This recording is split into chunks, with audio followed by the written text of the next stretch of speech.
Homebrew Games and the Game Boy go together like peanut butter and toast. Am I right? Wait a minute, if this is here... Damn it, not again. Time for some more Homebrew Games on the Game Boy. First up is a game called Soul Void.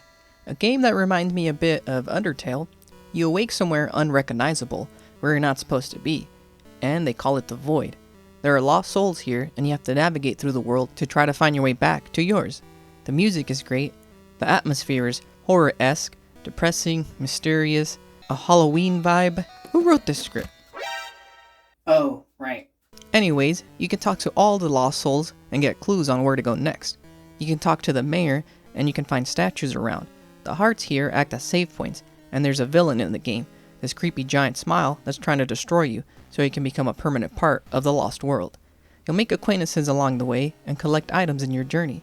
This game is basically exploring the afterlife, and on the Game Boy, it's a unique concept, and there's sometimes funny interactions, like choosing if you want to jump into this pit or not. There's a pit cult, and there's people who want you to jump into it, but you have to keep the light within you lit. You have to want to get out of here and avoid becoming a lost soul. The next game on our list is called Dangan, a top-down shooter on the Game Boy. Good music? Check. Good menu? Check. Instead of going through a level like in the other top-down shooters, the levels are basically boss battles. And at first I was thinking, easy peasy, but you quickly realize that it's a hard game.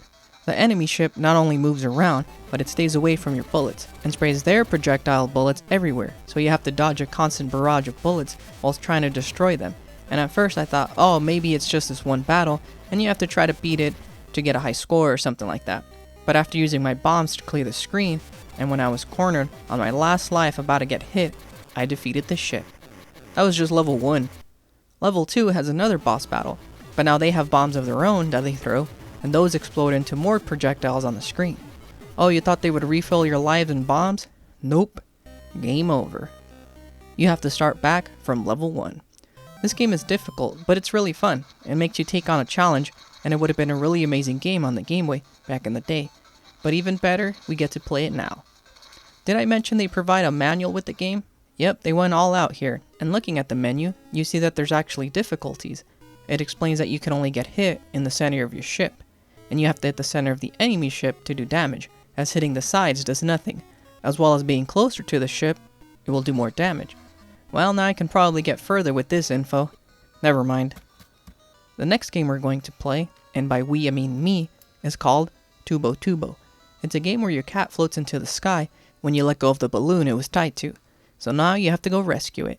It reminds me of Doodle Jump if you recall that phone game back in the late 2000s. And you have to keep jumping higher and higher to reach your cat.